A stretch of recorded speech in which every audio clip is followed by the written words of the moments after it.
자, 이번 방송에서는 제가 시청자 여러분께 사과 말씀 먼저 드리겠습니다. 근데 이게 이재명 대표 상고심 결론이 파기환송으로 나올 거라고는 정말 예상을 못했어요. 제 주변의 법조인들도 거의 100%라고 해도 무방할 정도로 상고 기각을 다들 예상을 하고 있었거든요.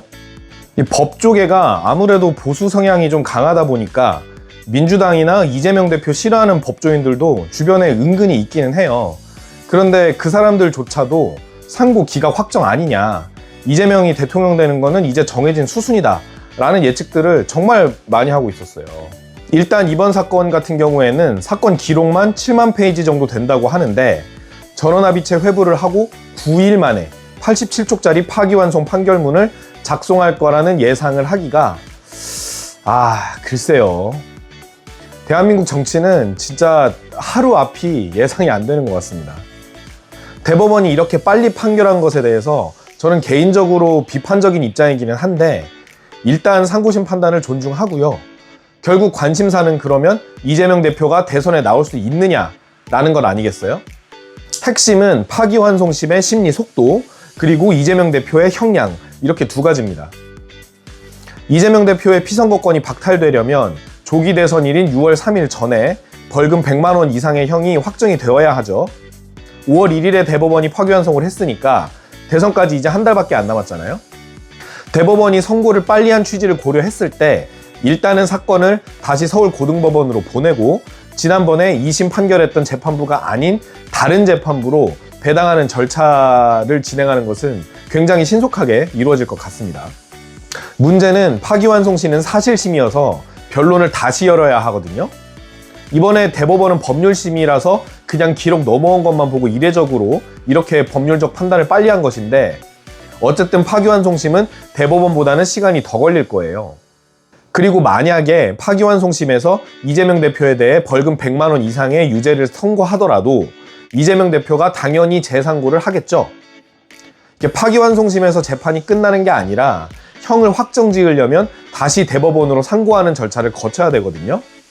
그런데 여기에는 형사소송법상 정해진 시간 제한이 있습니다. 상고장은 파기환송심 판결 선고받은 날부터 7일 이내에 제출을 하고 소송 기록을 다시 대법원이 접수했다라고 소송 기록 접수 통지서라는 거를 보내게 되는데 이 통지서를 받게 되면 그때부터 20일 내에 상고 이유서라는 거를 다시 제출하게 되어 있습니다.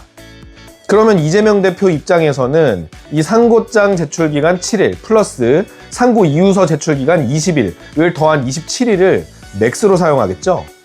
그렇게 되면 시간을 다 잡아먹어서 대선일 전까지 형을 확정할 수가 없게 되는 거죠.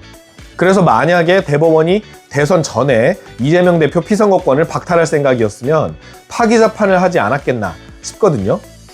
다시 말해서 파기환송을 했다는 말은 이재명 대표가 공직선거법 위반으로 유죄니까 국민들이 이거를 감안해서 투표해라 라는 메시지를 전달한 게 아닐까 하는 생각이 듭니다.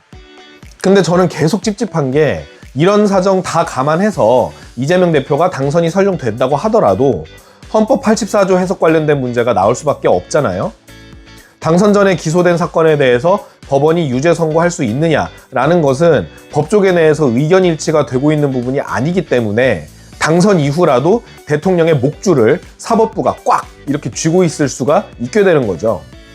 사법부가 대선으로 당선된 대통령의 목줄을 움켜쥐므로써 민의를 왜곡하는 일을 막자, 그러기 위해서는 공직선거법상 허위사실 공표죄를 개정을 해서 아예 없애버리자라는 극단적인 주장까지도 나오고 있거든요. 그런데 민주당이 이런 법 개정을 추진하면 글쎄요, 그때는 아마 국민들이 받아들이기가 쉽지 않을 거예요.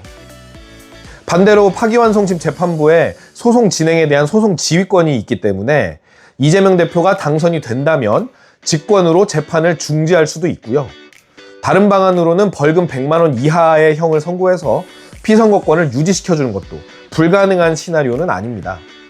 아무튼 현재로서는 재판의 향배가 어디로 튈지 도저히 가늠이 안 되는 상황이기 때문에 저도 사안을 계속 지켜보면서 영상 업로드 할게요.